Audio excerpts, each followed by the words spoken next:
La conduite est une tâche importante, mais beaucoup de gens ne la prennent pas très au sérieux. Certains utilisent leur téléphone au volant, d'autres bavardent avec leurs passagers tout en buvant leur café. Mais les plus dangereux et imprudents sont ceux qui conduisent en état d'ivresse.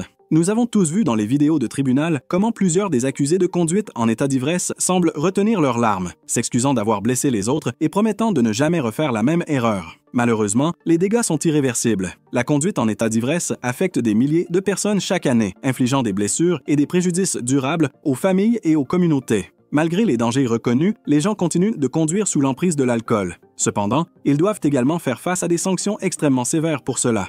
Voici les 10 conducteurs en état d'ivresse réagissant à leur peine de prison à perpétuité. Numéro 1. Amber Pereira. En 2017, Amber Pereira de Tampa Bay a été impliquée dans une collision dévastatrice sur l'autoroute Selmon.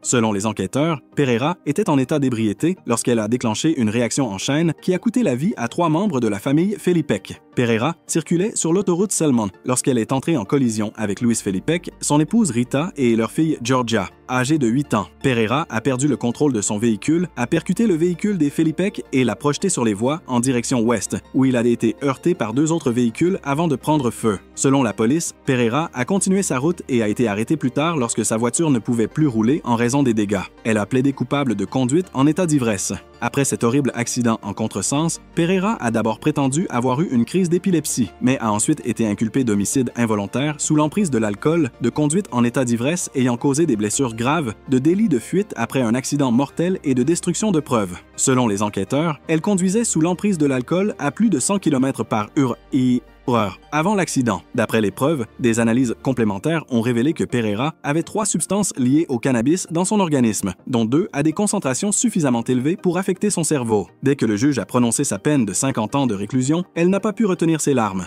Pereira a essuyé ses larmes quelques instants avant que le juge du tribunal de grande instance, Christopher Sabella, ne la condamne à 5 décennies de prison pour avoir provoqué cette collision catastrophique. Le juge a brièvement fait référence à une conversation en prison enregistrée après l'arrestation de Pereira et diffusée au tribunal par les procureurs, dans laquelle Pereira disait à un membre de sa famille « Ma vie est fichue. Votre vie est fichue, madame », a déclaré Sabella, « mais vous avez aussi détruit de nombreuses autres vies et mis fin à 3 d'entre elles. » Le juge a poursuivi. « Mademoiselle Pereira, vous avez tenté de fuir jusqu'à ce que votre voiture ne vous le permette plus, et dans la mesure où cette crise d'épilepsie a été invoquée comme explication, vous avez continué à fuir toute responsabilité dans ce crime à l'hôpital lorsque vous avez tenté de dissimuler les tubes de sang qui vous avaient été prélevés. » Son avocat a commencé à parler des recommandations de peine d'au moins 35 ans de prison.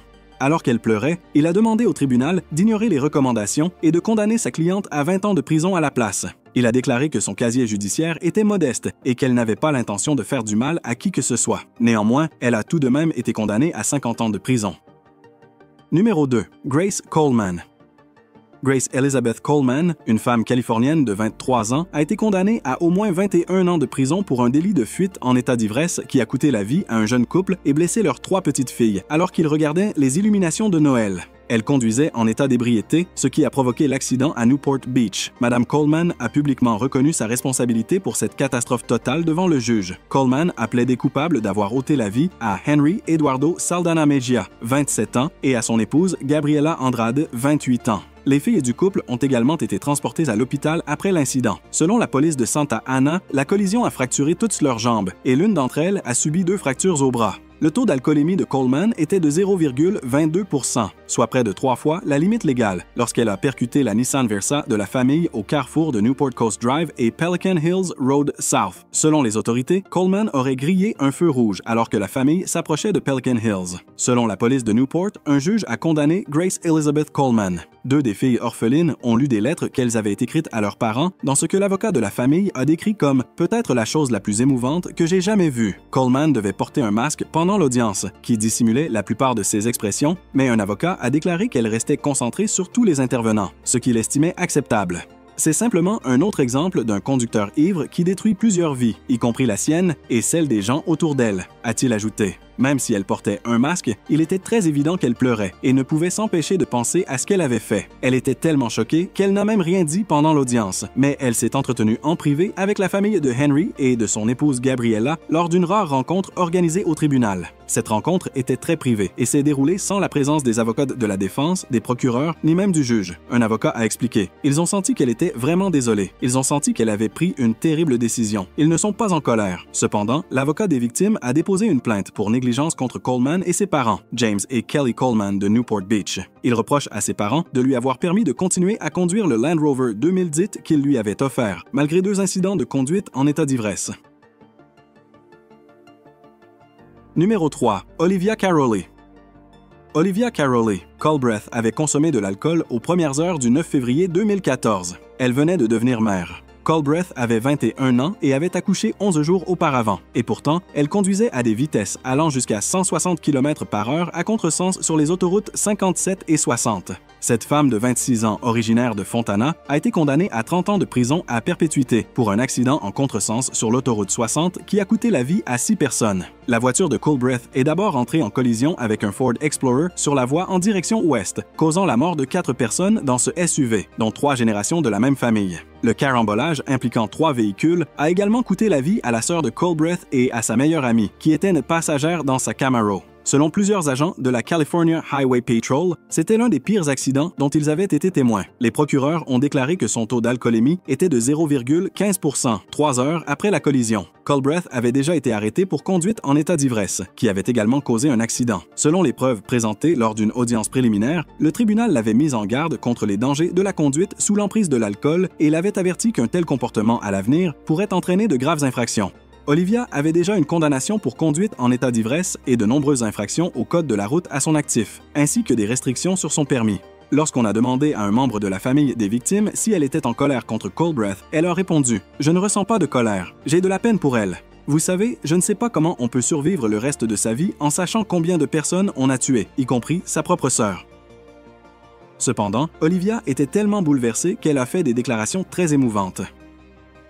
Olivia a sangloté lorsqu'elle a été condamnée à une peine de 30 ans à perpétuité pour avoir pris la vie de 6 personnes dans l'accident en contresens. « Je prie Dieu tous les jours pour consoler les personnes qui ont été blessées par cela », a déclaré Olivia. Elle a poursuivi en disant qu'elle voulait que tout le monde sache qu'elle mourrait 1 million de fois pour n'importe lequel d'entre eux. Elle a essuyé ses larmes et a ajouté « J'ai eu complètement tort et j'assume l'entière responsabilité. » Numéro 4. Charlie Asia Pell. Charlie Asia Pell, âgée de 28 ans et originaire de Detroit, conduisait en état d'ivresse. Elle n'était pas seule dans la voiture. Selon les autorités, Michael Jones, son fils, n'était pas correctement attaché dans son siège auto à l'arrière de cette camionnette qui a grillé un feu rouge et a percuté un autre véhicule. Sous l'impact, le petit a été projeté sur la chaussée, où la camionnette lui a roulé dessus. Il a été déclaré mort à l'hôpital. Au tribunal, la femme de Detroit a présenté ses excuses à sa famille et a imploré leur pardon. Cependant, sa famille était bouleversée car elle avait perdu son fils de 3 ans. Heureusement, 2 autres enfants dans le véhicule s'en sont sortis sans blessures graves. Charlie Asia Pelt risquait jusqu'à 15 ans de prison pour l'accident qui a coûté la vie à son propre fils. « Je suis arrivé à l'hôpital et j'ai trouvé mon bébé étendu avec des traces de pneus sur les bras et le visage », a déclaré le père de l'enfant, Michael Jones.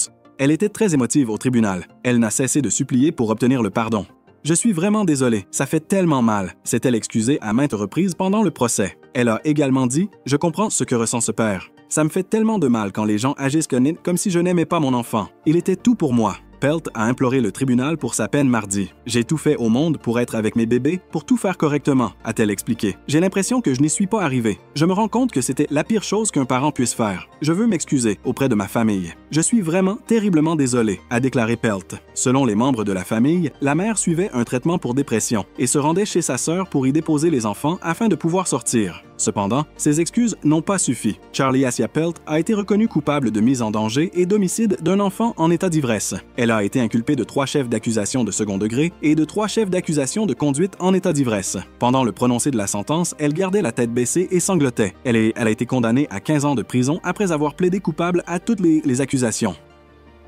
Numéro 5. Michelle Lake. On dit que certaines personnes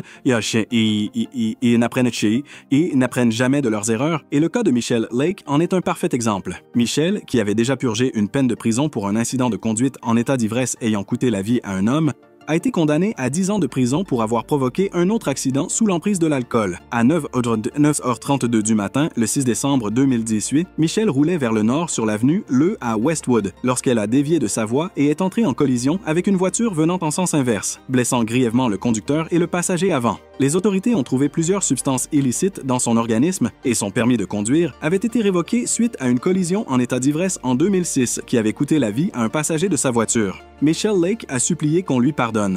Bien que le juge ait exprimé de la sympathie pour Lake, il l'a également qualifié de bombe à retardement. « Vous êtes une bombe à retardement ambulante », a déclaré le juge. « Vous n'avez pas peur de conduire, même si cela vous est interdit. Vous êtes dépendante à l'héroïne et n'avez rien fait pour vous soigner au fil des années. Voilà le résultat. » Après avoir entendu cela, elle ne pouvait même plus tenir debout. Elle s'est mise à pleurer. « Je suis vraiment désolée pour ce qui s'est passé », a déclaré Lake après l'annonce de la sentence. « J'aimerais pouvoir remonter le temps et revivre cette journée. Néanmoins, la mère de 3 enfants âgés de 35 ans ne peut pas effacer la tragédie de 2018 qui a laissé 2 personnes grièvement blessées. » Lake roulait au-delà de la ligne médiane lorsqu'elle est entrée en collision avec la voiture de Jody Cox. Cox a déclaré que son fils de 2 ans était également sur le siège arrière, mais n'a pas été blessé grâce à son siège auto. « Toute ma famille a été touchée », a-t-elle expliqué. « Cela a été un fardeau financier, mental et émotionnel considérable. Cela a eu un impact majeur sur ma vie et celle de ma famille. » Les procureurs ont requis une peine de 10 ans, soulignant les antécédents de Lake et ses graves problèmes de toxicomanie. Le taux d'alcoolémie de Lake était de 0,242, soit 3 fois la limite légale.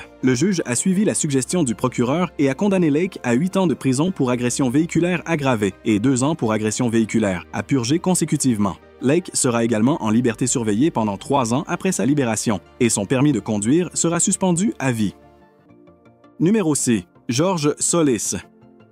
George Solis de Géorgie a été condamné à 50 ans de prison pour avoir ôté la vie à 3 personnes et blessé grièvement 2 autres en conduisant à contresens sur l'autoroute I-75 en état d'ébriété. George Solis, 20 ans, d'Ellenwood, était déjà en liberté conditionnelle pour une précédente condamnation pour conduite en état d'ivresse lorsqu'il a conduit son Ford F-350 vers le nord sur les voies sud de l'I-75, entrant en collision frontale avec un véhicule qui se rendait de l'Illinois en Floride. L'accident s'est produit le jour de la fête des pères. Solis a tué 2 enfants et leur père tout en paralysant grièvement un autre enfant. Solis est sorti indemne malgré un taux d'alcoolémie de 0,125. Dans une déclaration, le procureur du district de Fulton, Paul L. Howard, a expliqué le scénario de l'accident, précisant que Solis était tellement ivre qu'à l'arrivée des agents, il était évanoui sur le terre-plein central. Selon Howard, les témoins ont déclaré qu'ils pouvaient sentir l'alcool sur Solis et qu'il était manifestement en état d'ébriété. Ils ont également affirmé l'avoir vu se déplacer sur le siège et sortir par la porte côté passager, prétendant qu'il ne conduisait pas. Solis a plaidé coupable à 6 chefs d'accusation de conduite en état d'ivresse au premier degré avant l'âge de 21 ans, possession d'alcool par un mineur, possession d'un contenant d'alcool ouvert, conduite du mauvais côté de la route et conduite avec un permis suspendu ou révoqué. Un juge du comté de Fulton a condamné Solis à 50 ans de prison dans le cadre d'une peine de 75 ans. En entendant la sentence, il n'arrivait pas à croire ce qui s'était passé. Il ne pleurait pas, il cherchait des moyens d'échapper à la sentence.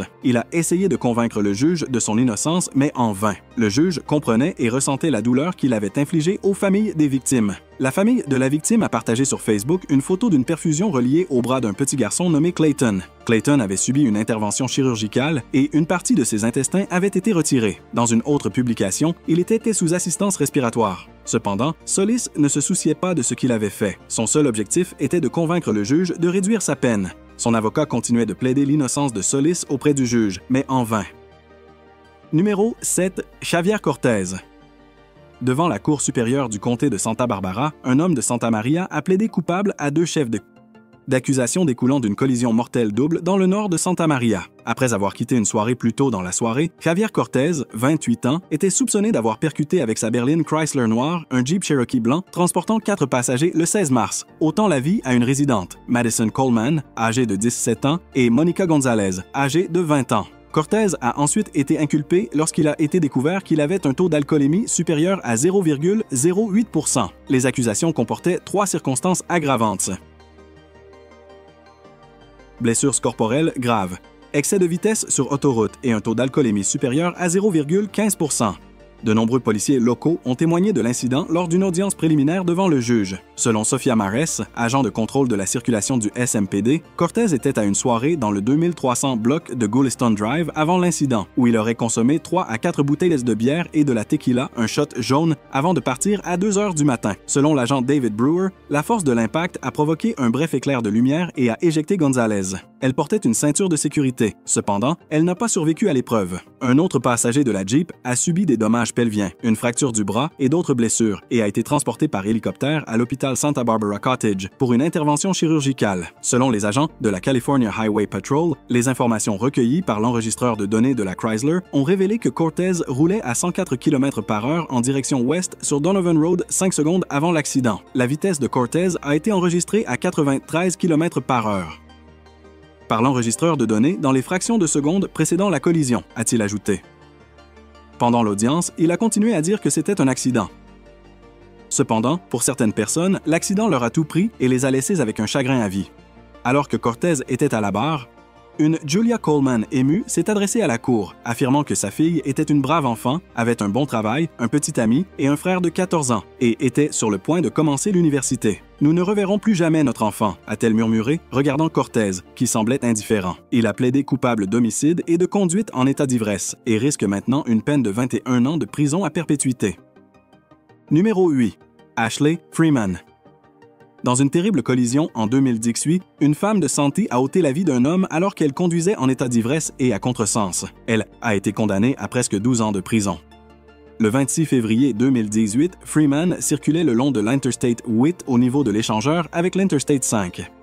Selon un accord de plaideux coupable, elle roulait à contresens et avait un taux d'alcoolémie de 0,28% au moment de l'accident. Freeman avait 22 ans. Freeman et une autre femme se trouvaient dans une Toyota Camry bleue lorsqu'elle est entrée en collision avec une Volkswagen Jetta, peu avant 2 heures du matin. Justin Callahan, 35 ans, était dans la Jetta. Les agents de la California Highway Patrol ont révélé que Justin Callahan est décédé des suites de ses blessures quelques heures après la collision. Selon la police, Freeman et sa passagère ont subi de graves blessures. Plusieurs mois plus tard, Freeman a avoué être responsable de l'accident. Elle a déclaré « Mon erreur de jugement a emporté Justin, l'homme que vous adorez tous, et je ne pourrai jamais me faire pardonner mes actes de cette nuit-là. » Freeman a déclaré vendredi devant le tribunal. « Je voudrais tout faire pour revenir en arrière. Je suis désolé, et je présente mes excuses à tout le monde. » Les parents de Justin Callahan étaient présents lors du prononcé de la peine de Freeman. « Je n'ai plus beaucoup de sérénité, de joie ou de rire, et quand je ris, je me sens coupable car je ne devrais pas. Il n'est plus là, » a déclaré America Callahan, la mère de Justin Callahan, devant le tribunal.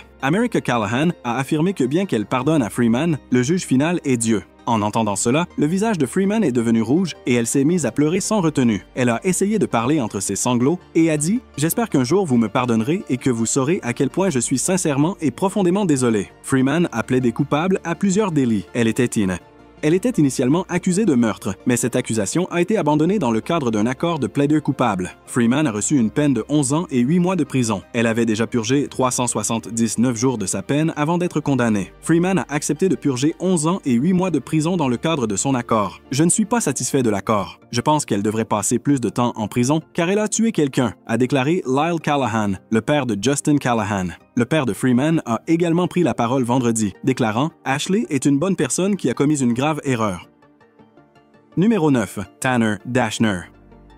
Tanner Dashner conduisait en état d'ivresse en 2018 et a provoqué une catastrophe qui a coûté la vie à 5 personnes. Tanner a été condamné à plus de 70 ans de prison. Dashner, alors âgé de 21 ans, roulait à une vitesse estimée à 97 km/h dans une zone limitée à 30 km/h sur South 25th Street le 23 novembre 2018 lorsque son SUV a percuté l'arrière d'une Dodge Dakota à Midway Row. La Dodge, conduite par Caden Tillett, 27 ans, de Fort Pierce, et la BMW devant elle, s'était arrêtée au feu rouge de Midway Road. Dashner n'a pas ralenti quand la Dodge et la BMW ont commencé à accélérer après que le feu soit passé au vert. Le GMC de Dashner a percuté la Dodge, qui a ensuite percuté la BMW. Le GMC a percuté la Dodge une deuxième fois. Le réservoir d'essence de la Dodge a été endommagé et s'est enflammé, selon les rapports. Un juge principal de circuit a déclaré qu'il n'explique généralement pas les peines, mais que c'était une situation extraordinaire. Cette affaire concerne le jugement des choix faits cette nuit-là et les répercussions de ces décisions, a expliqué le juge. L'une des conséquences a été la perte de 5 vies, et soudainement, la vie d'une personne a été transformée à jamais. Selon les enquêteurs de la Florida Highway Patrol, Dashner, maintenant âgé de 24 ans, avait un taux d'alcoolémie de 0,274%, soit plus du triple de la limite légale de 0,08%. Dashner a été condamné à 14 ans et demi de prison pour chacune des 5 infractions. Les peines seront consécutives pour un total de 72 ans et demi. Dashner a été condamné à une peine déjà purgée pour 2 délits mineurs. Dashner s'est excusé auprès des familles des 5 victimes au tribunal. S'adressant à la cour, il a déclaré « Je n'ai jamais voulu faire de mal à personne dans ma vie. Je regrette les décisions stupides que j'ai prises et je présente mes excuses à toutes les familles que j'ai blessées à cause de cette tragique catastrophe. » Dashner a été choqué par la sentence. Cependant, cela ne l'a pas empêché de s'excuser. Dashner a imploré le pardon et a exprimé ses remords pour avoir causé des souffrances émotionnelles et physiques. Il a dit « Je suis triste que vous ne puissiez plus jamais dire à votre fils « Je t'aime » et l'entendre vous répondre. Je suis triste que vous ne puissiez plus jamais le serrer dans vos bras. Dashner a dit « J'espère que vous pourrez vous remettre de cela et avoir une vie heureuse et prospère. » Dashner semblait déçu de lui-même lorsque les familles des victimes ont commencé à pleurer. Numéro 10. Eileen Alderette. Une femme de Las Vegas a été condamnée à 26 ans de prison pour une collision sous l'emprise de l'alcool à grande vitesse qui a coûté la vie à un enfant de 8 ans et gravement blessé ses parents. La conductrice ivre, Alderette, roulait à 103 km/h lorsqu'elle a percuté le véhicule de la famille, selon les autorités. Les analyses toxicologiques ont révélé qu'Alderette était sous l'influence de stupéfiants. Selon le rapport de police, Alderette a montré des réactions lentes en ralentissant seulement à 81 km/h pour un feu rouge qui était rouge depuis environ 3 secondes. Pendant l'audience, Alderette a pleuré bruyamment, criant parfois par-dessus les proches du garçon pour dire « Je suis vraiment désolée ». Elle s'est excusée auprès de la famille du garçon. J'aurais souhaité que ce soit ma vie qui soit prise ce jour fatidique, a-t-elle dit. La famille de Levy sanglotait et se soutenait mutuellement pendant l'audience de condamnation d'1 heure portant des t-shirts sur lesquels était écrit « Pour l'amour de Levy ». En même temps, Alderette s'est également mise à pleurer. Il semblait qu'elle réfléchissait à sa vie, qui allait être détruite par la sentence du juge. La famille a exhorté le juge à faire un exemple pour la communauté afin de sauver d'autres vies. On dit qu'il faut pardonner et oublier. Nous avons décidé de ne pas lui pardonner. Nous choisissons de l'oublier, a expliqué la grand-mère de Levy. Alderette aura 51 ans lorsqu'elle sera éligible à la libération conditionnelle. Cependant, les experts affirment qu'elle pourrait faire face à jusqu'à 65 ans de prison au total. Lors de son audience de condamnation de 90 minutes, Alderette a pleuré tout du long. « Je suis vraiment désolé d'avoir fait du mal à la famille », a déclaré Alderette. Les excuses, selon les procureurs, étaient non trop tardives. Maintenant, nous avons fini d'essayer de vous montrer vos erreurs. Et maintenant, vous allez être punis, a déclaré Eric Bowman, procureur adjoint principal du comté de Clark. Joey, le frère de 12 ans de la victime, a dit au juge du district « Le plus beau cadeau d'anniversaire que mon frère pourrait recevoir est cette peine maximale pour Alderette. » Alderette a été condamné à 26 ans de prison à perpétuité sans possibilité de libération pour homicide involontaire et 2 chefs d'accusation de conduite en état d'ivresse ayant causé des blessures graves. La mère de Levy a déclaré qu'après l'audience, elle était soulagée que la procédure judiciaire soit terminée. Nous pouvons mettre cet aspect derrière nous et travailler sur la guérison émotionnelle en famille, sachant que nous avons obtenu justice pour Levy, a-t-elle ajouté. Nous l'avons.